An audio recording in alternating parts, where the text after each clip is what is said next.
Hello, everyone. My name is Trygve Olav Fossum. I'm a researcher here at the Applied Underwater Robotics Laboratory in Norway at the Norwegian University of Science and Technology. I'm going to talk today about using AUVs in the Arctic. And as Joao said, I will say a few words about myself first. I have a master in marine cybernetics, worked 3 years in an oil company, took a PhD from 2016 to 2018 on AI systems on board AUVs and autonomous mission planning. This work was done in Norway, also Portugal, at Joao's lab, and also I was a visiting researcher at the Monterey Bay Aquarium Research Institute and Stanford University in US, California. If you want to know more, I also have a research page that is sort of up to date. So that was me. And this talk, the underlying vision for this talk is essentially that all our work and the work we do in our lab is essentially to provide tools, techniques, and processes for doing ocean-based measurements more effectively using robotic platforms. And we collaborate between a number of disciplines, as you see to the right. And I think it's important to just show this because it's in order for us to make science about the ocean, it's really a collaborative effort between a number of disciplines. So the goal of this talk is to give you an overview of the Arctic, short introduction to this place, and I'll also give a short introduction to adaptive sampling, although this will just be at the scratching the surface. Then I'll talk about AUV operations that we have conducted in the north. We have done this from Svalbard, so that will be sort of our base of operations. I'll also give one example from the project called the Nansen Legacy, which was a cruise that took place in 2018, where we went out into the Arctic Ocean up to the ice edge and deployed LAUVs.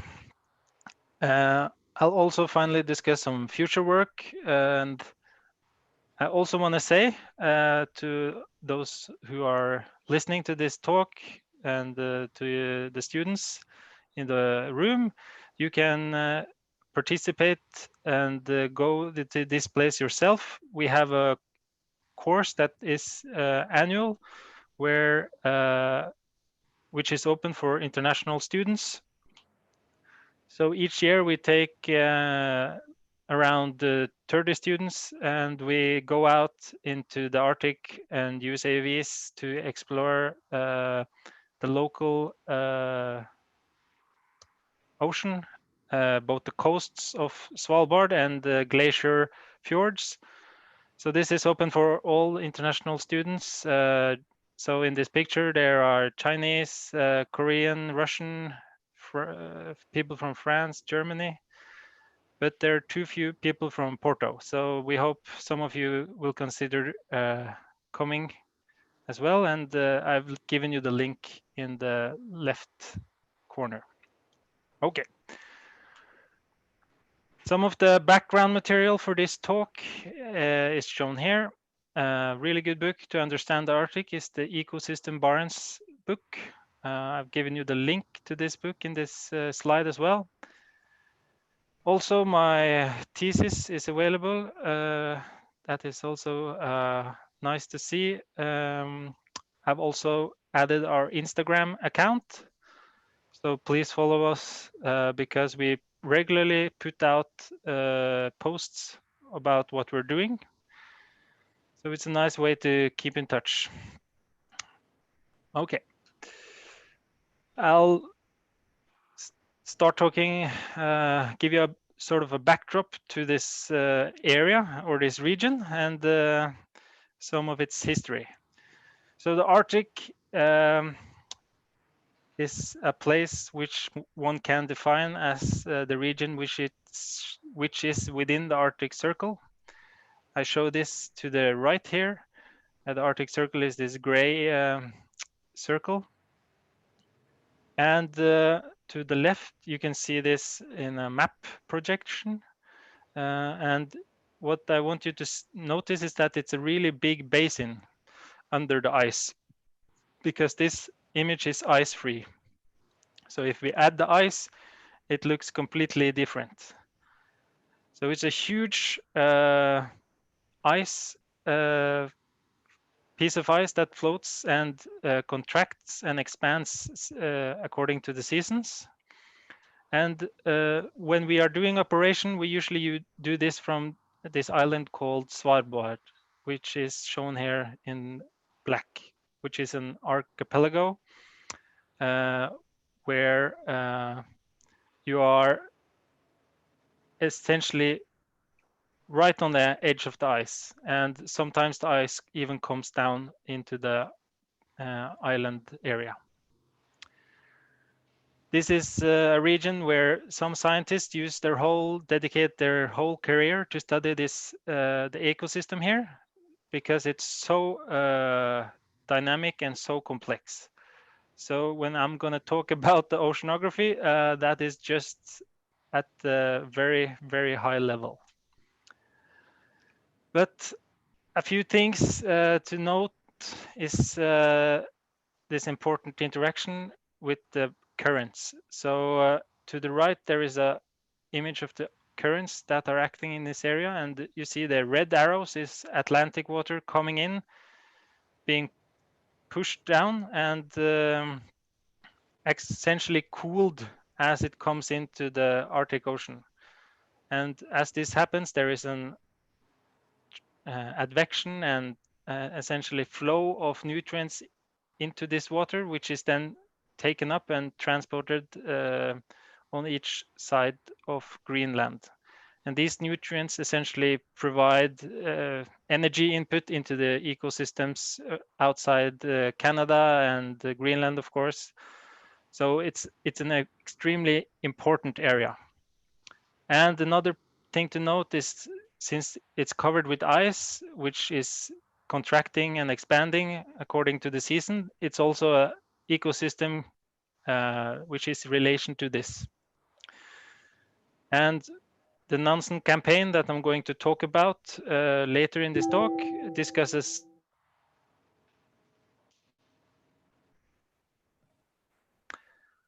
okay.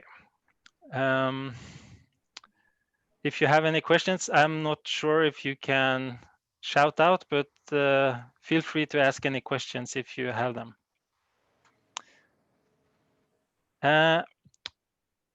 This movie started a bit early, but essentially the Arctic is covered in darkness large periods of the year. And it was believed that this then made life go into like a sleeping state. So there was no activity. The reality is completely different, because the water is so rich in nutrients. Life is actually the ocean is actually teeming with life. So new things are discovered in this region all of the time. And this year we had the warmest summer on record in Svalbard, and that made melting of glaciers and snow much more accelerated. So in terms of climate change, the Arctic is also very interesting, because the effects of climate change comes much more to the surface in this area. So it's much more easy to see the effects, because it's so obvious. I'll also talk a little bit about the history. So Svalbard, which is relevant for this talk, was actually discovered by this guy William Barnes in 1596, while he was looking for the Northwest Passage. Commercially, people went there to get whale. So this is an image of Barents and image of, or a drawing, I would say, of his expedition. And then here is a painted picture of the English and Dutch and eventually Norwegians who did, just let me, who went there to fish whale. And they fished whale because they wanted to make whale oil in order to put in lamps so they could have lightning in their house. And this was like the industry up there until they discovered coal. So then they settled the land and extracted coal, and this led to establishment of several settlements. And this went on, and by the end of 1930s, most of the permanent settlements were either Norwegian or Russian. The current industry on Svalbard now is research and tourism, and it's has always been a place for great exploration. So this is the place where a number of explorers have set out to go to the North Pole. And here you see an image of the airship that was the first official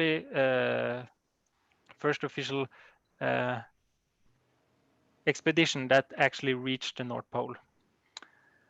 And that took off from Svalbard and went into the ice and reached the pole point, North Pole point at some point. Okay, we are moving fast.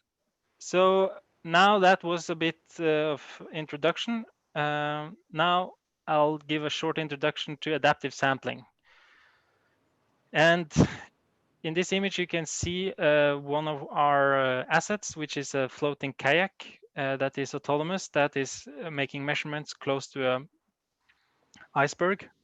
And it's a challenging environment to do autonomy in, because detecting icebergs and handling the weather is challenging, as we'll see later in the talk. Okay, so why do we need autonomy? So, or adaptive behavior for that part. So sometimes you cannot radio control the asset, or sometimes you may need to dynamically track or follow a moving signature. And as you may know, some processes in the ocean move about, and it's hard to know where they will be prior to going out. So you need essentially something that can track this and do this while it's in the ocean. And it's not practical for a human to do this. So it's much better to program the robotic asset to do it itself. Also, it's important that since the asset is collecting data as it goes along, it's possible to extract information from this data and then capitalize on this. And you can capitalize on this in order to retrieve more of the relevant information and save time and cost. So that is also a big driver, of course. You also may need adaptivity or autonomy if you're operating in an unreliable environment. So if you're likely to hit icebergs, you should have some form of obstacle avoidance, for example, because you cannot know where these icebergs will be. Yes, you will also face opportunities. So you can, for example, to the right, the second panel, it shows that AUV, for example, has an opportunity to choose between alternative A or B. And this you cannot know before, so it needs to be adaptive. And if you're doing large-scale multi-vehicle operations, programming or manually controlling each node in such a network is not practical. So you need some sort some sort of self-reliance in order to do coordination. So this is just to motivate why we need autonomy and why we need adaptive behavior when we're doing robotic measurements. So how to explain adaptive sampling? Well, it's not easy to explain, but let's imagine you have this scenario where you want to track this green plume of something in the water column. So you're in a volume of water and you want to stay inside this green area. And you can look at this problem as a sequence of choices. So at the first choice, you have the 3 alternatives to go up, down, or straight. In order to make this choice, you essentially need some sort of objective function in order to tell you which is the best choice. This choice is informed by some sort of scientific context. And in order for this to work, you really need to have this, you need to have a model of the environment in order to calculate which of the alternatives makes most sense. So this model of the environment is essentially a map. So it tells you, okay, if I'm searching for the green stuff, looking at the map, I should go down. And you can, of course, project this number of choices ahead. And if you look just at the first choice, we say that you're doing adaptivity, you're greedy. So you're not looking ahead. You're just taking the best choice there and then and not thinking about how that choice may look in the future. But there are, of course, situations where you want to may look ahead in order to say, well, even though this first choice may seem good, it may lead me to a place where I'm not in a good state. So this is something you need to think about, how many choices ahead you're actually going to adapt. And importantly, when you collect data, this is an opportunity to refine your model. So when I say refine the model, I essentially say fuse the current data with the data you had from before and update this model. So let's say now we're at this point, you can have 3 choices, and the current model is what you see behind here in blurry. And then you sort of assimilate the measurements you already done, and the model gets more exact. So I'm not sure if you can see the difference, but it sort of works like this. You get some data and you can then understand the environment better, and then you can make the right choice. And if we look at this in another way, we can say that this is sort of like a cycle where you start with some prior information, you gather some data, you assimilate this data, you make a map of the environment, you use that map to make a sensing strategy. You follow that sensing strategy and you're presented with new data, which you then can use to refine that. And this continues. So in order to summarize, you can say that adaptive sampling is a sequence of choices. You pick between each choice using an objective function. In order for you to evaluate that function, you need a map of the environment. And in order to refine your sensing strategy, you need to update this map with data. Okay. Now, let's talk about using AUVs in the Arctic. So here you can see 2 students from the course in the polar night, so there's no light, and they're deploying the AUV from the beach. And they are dressed in life jackets, so they do not freeze because it's minus 30 degrees outside. Yeah. So to discuss this, I've sort of drawn out what is special about doing operations in the Arctic. And since we're so far north, we have problems with magnetic inclination. We have problems with communication infrastructure, GPS coverage, lack of 3G, 4G, GSM, and it's also a hazardous and cold climate. So in order for you to understand this, I will now go a bit more into detail. The image on the right is also from the course where we are doing measurements with an AUV very close to a glacier that is melting. And it's important to study how this glacier is melting in order to understand how fast it's melting and how rapid the climate change is affecting this glacier. So first up, first thing to know about AUV operations in the Arctic is that you're so far north that the magnetic field is pointing straight down. So this compass that you use has a horizontal component that essentially tells you which way you are heading.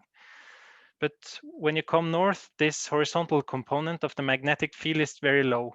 So it's pointing straight down, and it's very exposed to noise. So you need to calibrate your compass in order to handle this.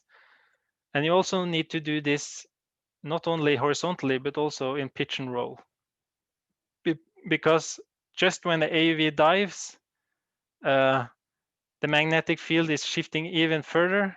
And what is happening is that if you get the wrong heading just when you're going below the surface, you start off with a big navigation error in your mission. So this is important. Another thing we do to mitigate this is to do pop-ups regularly. We also keep an estimate of where the AUV should be on hand. And we also plan the missions as if the AUV might drift off. For missions where we need high position accuracy, we usually use USBL in order to continuously feed the AUV with position measurements, so it's keeping its track. Here is one example from a mission that we did in Svalbard, and it's not so easy to see on this figure, but it drifts off pretty drastically, much more than it does back home in southern parts of Norway. So first thing you learn when you go there is navigation is not the best. Another thing is that since you're so far north, there is, of course, in the wilderness and in this landscape, there is not, if you go away from the infrastructure and the cities, there is no 3G, and you have only satellite available for direct communication over the horizon. If you are within Wi-Fi range, you use that, of course, but when you're outside, you essentially just have Iridium. Also, since you're so far north, the satellite coverage is not the best, so getting a GPS fix takes much longer. So also here, it's important to keep a rough estimate of the AUV position if you have to go out and search for it. And if you have to search, we usually plan on getting the Wi-Fi antenna as high up as possible. So on a ship that is big, and you can get it like maybe 40 meters up from the seafloor, you have maybe 3-kilometer range. And since you are limited in communication infrastructure, you need to be aware of weather. So if you lose the AUV or if you lose communication, you need to go out and search for AUV. You need to have a weather window that allows you to do that. Also, we, as you may note from these points, we spend sometimes looking for the AUV, and if we're in the night, having lights on the AUV is great in order to spot the AUV in the dark. And if the AUV is completely lost, you need to have a fast boat in order for you to cover a large area fast. Because as time goes on, the chance of retrieving the AUV gets lower and lower. So here is one image from Svalbard, where it's in the middle of the polar night, so there is no light. Only light you see in the horizon is actually from the moon. And you see the AUV lights on the surface. So I've zoomed in here. And due to the exposure time, they look like shooting a laser gun. So lights are great to spot the AUV when you are searching for it, especially in the night situation. This is no surprise that the climate is a challenge. So it's very cold and it's very extreme weather, dangerous weather, and operations are generally more complex. The AUV should stay in the water as long as possible after the mission to avoid freezing.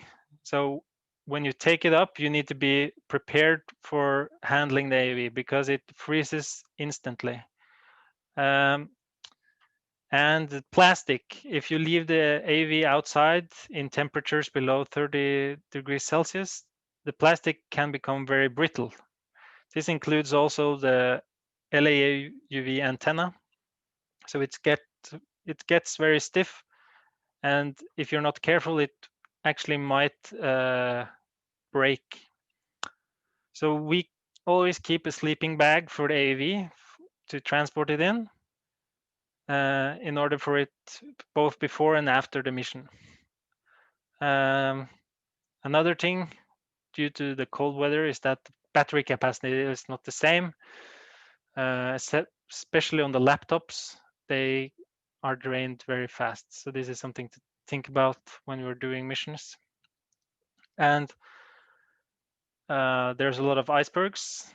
So you need to plan for, if you're planning to surface a place, you should know that there is no, you cannot be 100% sure that there will be no icebergs, but you should take into account that you should pop up in an area where there is at least low chance of hitting one.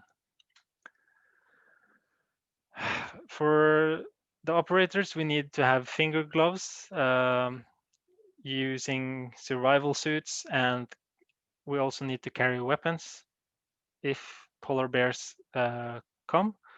And sometimes that happens. So you need to be prepared for also dangerous animals, including dangerous weather. And in terms of logistics, we want to spend as little time outside as possible, especially with the equipment. So we need to be well prepared. So we have checklists, know what everyone is supposed to do, and try to keep the equipment exposed to low temperatures as little as possible.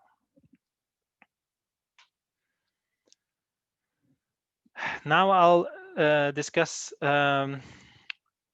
one of the experiments we did during the Nansen Legacy campaign, where we went close to where we did AUV missions close to the ice edge. And in this image here, you see one lonely ice bear in the middle of this desert. It may be too small for you to see, but it's in the middle of the picture. And well, as a side note, these the male polar bears, they go out and they are essentially by themselves large periods of the year, or all the time almost, except when they're not mating. And they just go about in this ice desert looking for food. And as you see, they have to swim between the icebergs, or this is not icebergs, but the ice sheets of ice. And it's a very interesting way of living, I think. So back to the campaign. So this project that was called Nansen Legacy is an Arctic program where a number of institutions go to the Arctic and do science. We went there with the LAUV from Porto to do studies of the water column close to the ice.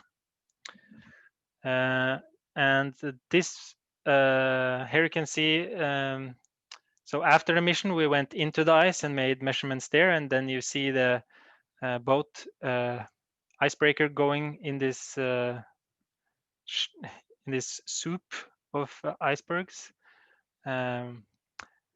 It's the video is sped up, of course. To the right, you see where we did the operations. So it's pretty far from the Svalbard island, and it's in a zone where you have a lot of oceanographic activity and interaction with sea ice. So the concept for this operation was this. So the goal was to study the essentially the front between water that has been made by melting sea ice and the ocean water. So the AUV would go from the warm and salty Atlantic water into the melted ice water, which is fresh and cold. It would detect that it was in a different type of water mass. It would then turn 45 degrees to cross the front again and detect when it's into salty 45 degrees the other way, and then repeat this. So it would actually essentially track this interface between the two water masses. The communication was done through satellite, and that was the only communication we had because the boat was off doing some other work. So as I said, we needed to plan to have the AUV at the surface for when it did a pop-up, it needed to stay at the surface both to send and receive the satellite messages, because that takes some time, but also to get a better position estimate, because it also takes a bit longer time to get a GPS fix in this region.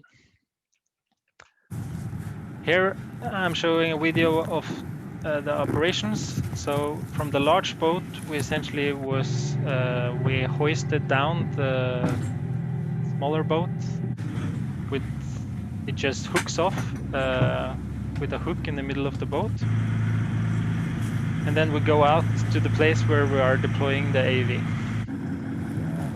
We deploy the AUV just over the side. I'm preparing the adaptive code over here and essentially programming and preparing it for it to go on a mission by itself. I'm not sure if you saw that, but it went diving, and then we wait in the boat to see that it's dived okay, and then we go back to the ship eventually to monitor the operation by simply looking at the satellite messages that comes back. So we have programmed the AUV to report as it goes on a mission to say, I'm okay, I'm doing this now, have detected the front, I'm turning, etc. And here is results from this mission. So you can see here the AUV path is in black, and you can see the AUV is doing yo-yos in the water column. So it doing a yo-yo until it reaches cold and fresh water. It turns, goes out again, reaches salty and warm water, turns, and then this continues. And you can see it essentially tracking this this front that is between the water masses. So here it's a three-dimensional representation. And you can also look at this in 2 dimensions. So if you look in the upper corner, you have the Neptus interface showing you the temperature. And the other plots are made with the ocean data view. So here I have circled the places where it goes into the cold and fresh water. So you can see that here on the temperature map. You can see in this water the chlorophyll level, which is something that is a proxy measurement of essentially plankton activity, also drops. So these are highly correlated, and they're also correlated with increased oxygen, which is a bit weird because increased chlorophyll usually means that they're producing oxygen. So there should be oxygen here. There should, yeah. Wait, so yeah, you see there is less chlorophyll here. So there should also be less oxygen because this organism makes oxygen. But there's more oxygen, so it's a bit surprising. I'm not sure why it's like this, but this is what the data tells us. Maybe there are some biologists that can help us understand why it is like that.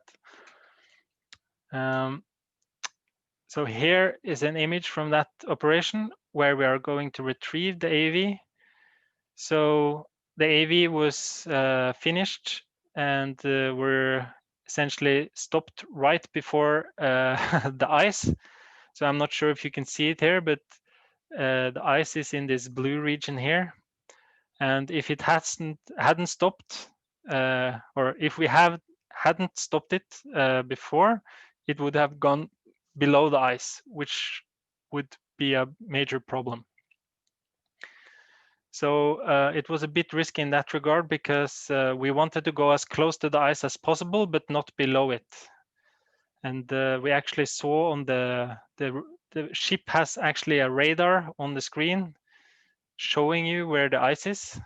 And we saw that the AUV was heading to go below the ice because the front was actually pushed below the ice.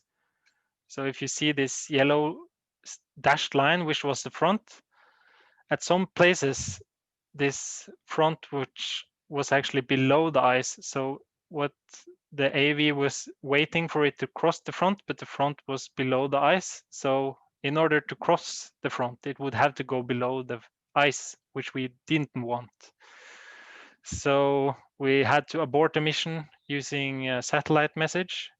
And again, it was very good that we had extended periods on the surface for pop-ups. So the AUV received this message before going under the ice. So that was planning that was worthwhile.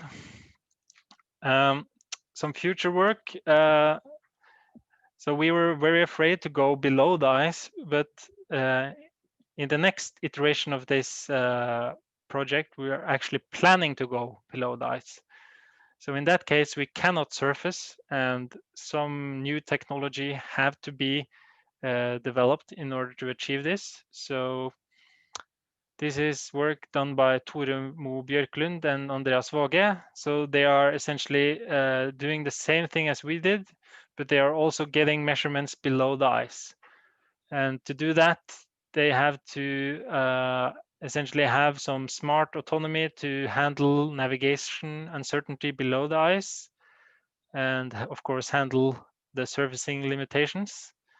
And the idea is essentially to put beacons on the ice that will help the AUV with positioning and also communication. And these buoys are being developed as we speak in order for this task to be possible. And the science goal is essentially to survey as much of the ice as possible. So you want to go as far below or as far in below the ice as you are willing to risk, and then come back. And the goal here is essentially to retrieve the AUV without losing it. We also have another project which is part of a satellite coordinated project where the goal is to have satellites and AUVs to communicate. So in this project or in this imagined concept, there is a satellite, dedicated satellite that discovers features on the ocean. It detects these features and sends them to the AUV so that the AUV can replan and go to a place which is much more relevant to survey. So since the AUV doesn't have the overview that the satellite has, the satellite provides the AUV with an overview map, and the AUV goes and do the detailed sampling. Okay, that was actually all I had. I know I finished a bit early, but maybe there are some questions.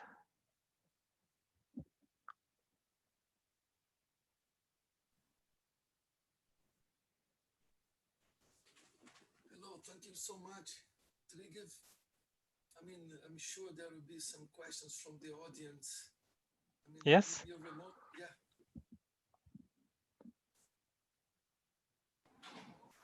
Okay, so thanks for the presentation. And let's start and see if there are any questions here. Okay, there's one question there. And I'm pretty sure that Jose will also have questions from their side. Okay.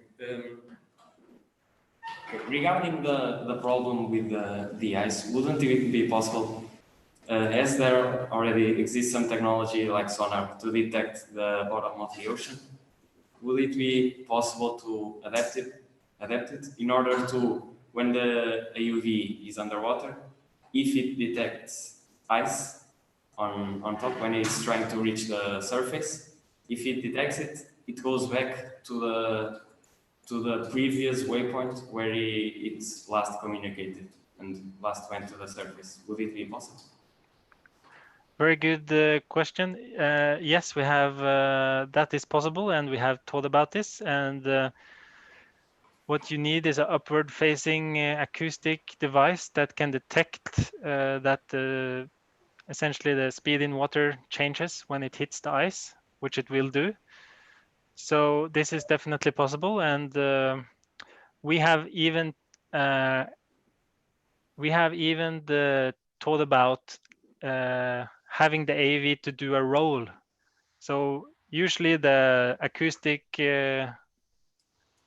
device is situated below. So you have a DVL. I'm not sure if you have discussed this in the course, but what we essentially think because it's not always relevant to have it facing upwards to look up. So what we thought about is to have the AUV do a spin and essentially scan the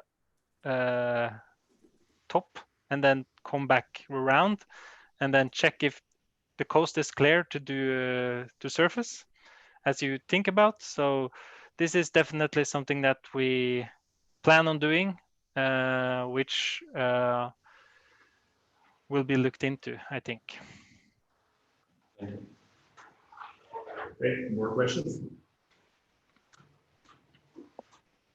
Trygve, since you mentioned the DVL and kind of rotating or so, why not having, and because I think that RBI was selling something like that, having a kind of upward and downward looking unit. Probably it's more expensive, but it's a kind of... Yeah, it's more expensive, but no, you're right. That could also be a good alternative because, yeah, we thought about this role thing because we essentially saw that AUV did this at a point and thought about, well, we can exploit this maybe. Another quick question, very, let's say, very practical, but how do you go about streaming the AUV for operations, let's say, in which you have kind of fresh water and, let's say, there's going to be huge, let's say, gradient of salinity. So how do you go about that? Very good questions. So we actually trim it for freshwater, so it's very buoyant. But the ocean in the Arctic is so choppy, so the waves are so big, so it usually doesn't have problems to dive.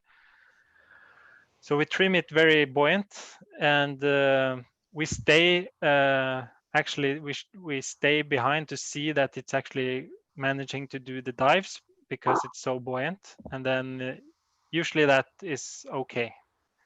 Okay, so basically you take advantage of the fact that you have done some wave action so that the guy doesn't need to go into some crazy maneuvers to dive, right? Yeah, yeah. Okay, Jose, do you have questions from your side? Yes, we have 2 questions here. The first one is from Hassan. Louder, please. From the Zoom. Yeah, from the Zoom. So the first question is, dear Professor Fossum, do all the missions in the Arctic involve only mapping and surveying, or there are some other missions such as underwater intervention missions using extended manipulations? Yes, well, at least our activity has been strictly solely doing mapping and exploration. There are, not to my knowledge, any subsea infrastructure that requires intervention in the areas around Svalbard, and they are probably, if there are anyone, they are probably done using an ROV. Not at the moment, but there is no reason it should stay like that. So if there is, let's say, pipelines that needs to be have some relay stations that might need intervention, this may change in this future. Okay, thank you. There's another question from Omnia Ibrahim. It's more a comment. So the scientific research must include the artificial intelligence to make different devices that helps in detecting the different phenomena. That may be, for example, the device that detecting volume of ice in the Arctic if found. And how artificial intelligence put all these devices together to come up with a better picture of the ocean, let's say? Well, I can say that in terms of studying the ocean, using clever algorithms is very useful. And but the problem now is essentially that there is very little infrastructure and very few people with AUVs. So yes, you could use more. You could use more technical algorithms, but at the moment, I think we have a huge problem with just doing enough sampling in that area per se. So that is the point is noted, and he's right about using smart algorithms. But at the moment, I think there are also, let's say, room for more simple stuff because essentially there is very little. There has been very little. There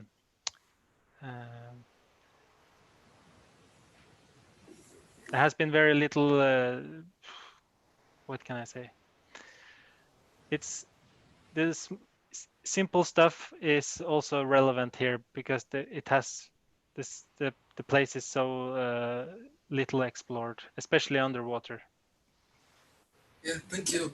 So I've been in Tromsø last winter, and I was surprised to participate in a workshop for the one decade of the ocean. I was surprised that it's so difficult, so hard to have continuous observation in the Arctic. I was very much surprised. So I do understand the challenges you face in the Arctic.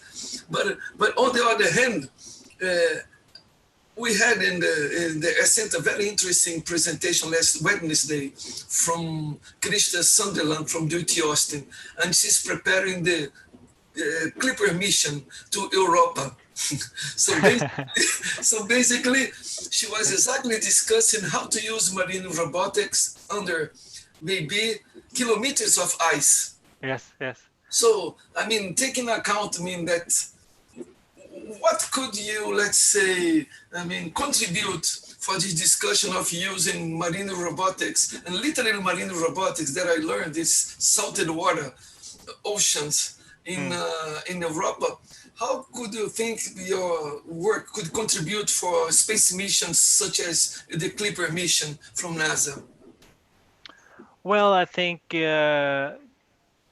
I know, well, the people I know that has deployed robotic assets below the ice are very few. So I think there are only a few people in the world that have experience from doing this, because there are people doing this on lakes and stuff like that, but it's a completely different game doing this in the actual ocean and below real ocean ice, because in a lake you don't have places where the ice will actually come together and form icebergs below the ice.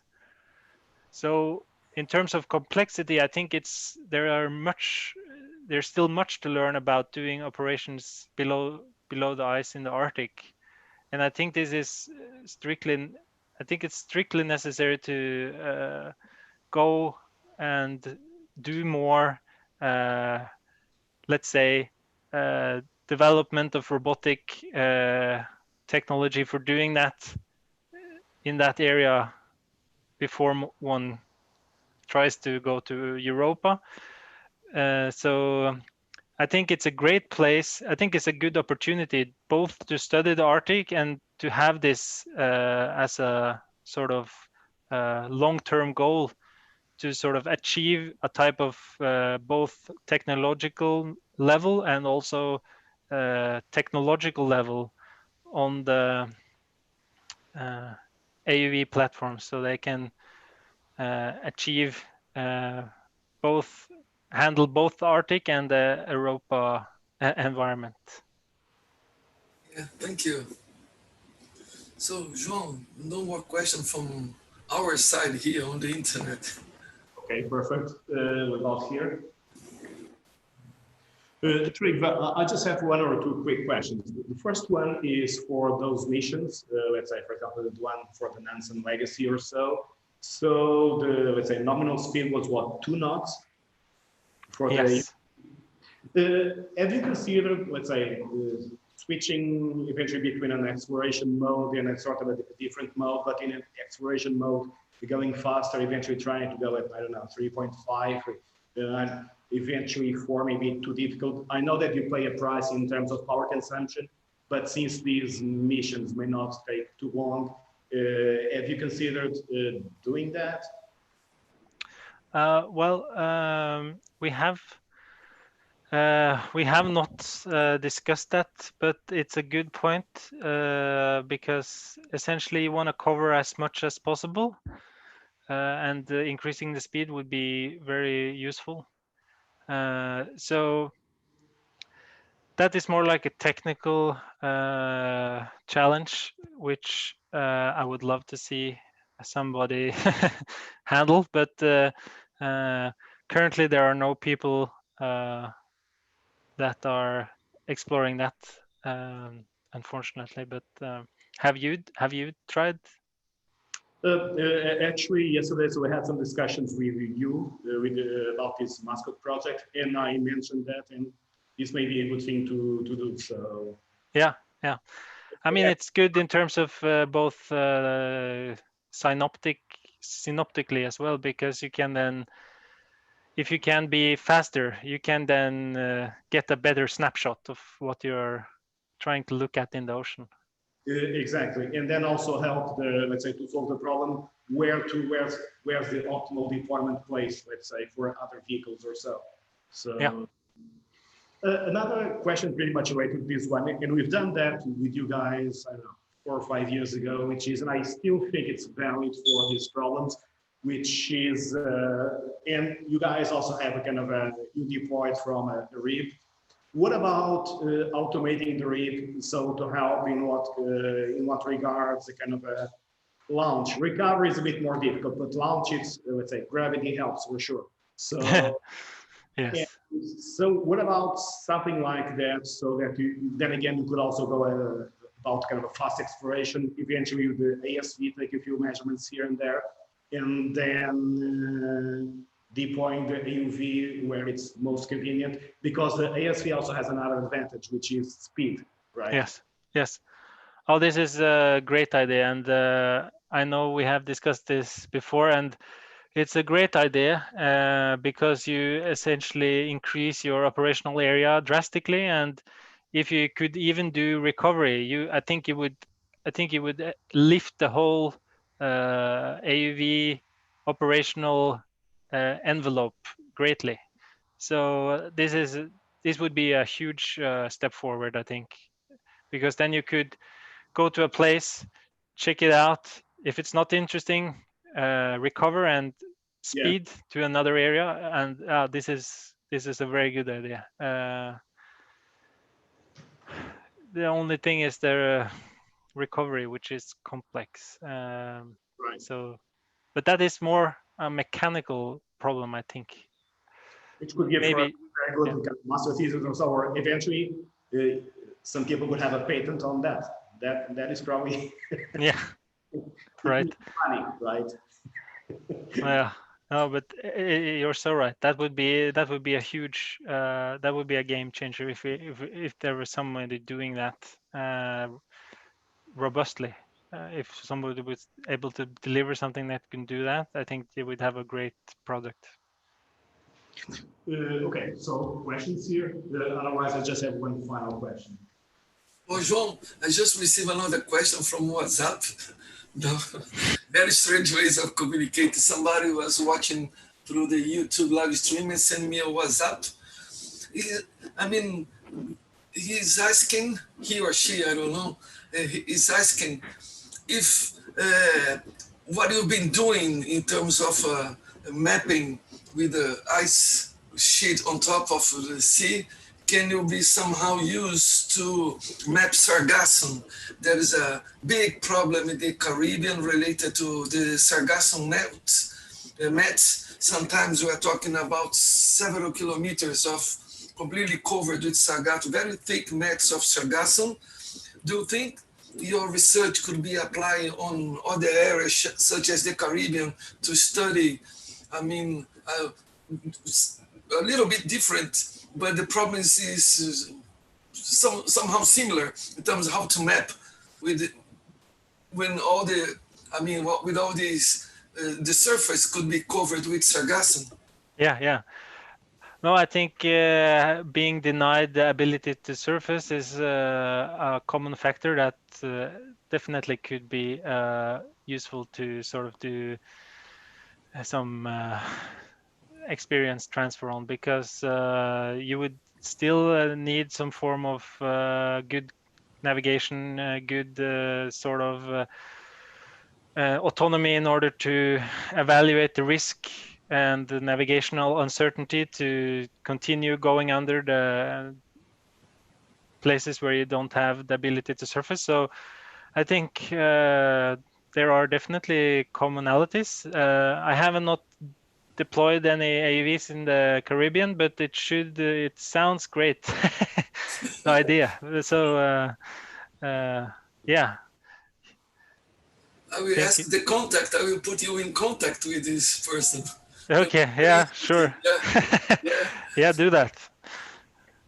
Okay, so before we adjourn, I think it would be nice if you could say a few more words about that course that you mentioned. This was in your second slide, I think you had this URL.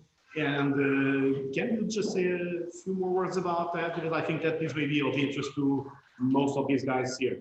Yes. Oh, these guys are not used to cold weather. Can you see my screen now? Yes. You see the web page? No. You are screen. Okay, now we can. Okay, perfect. Yes.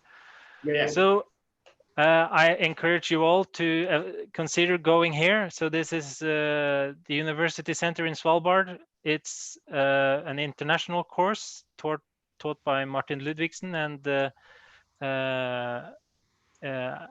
myself and some other people in the lab.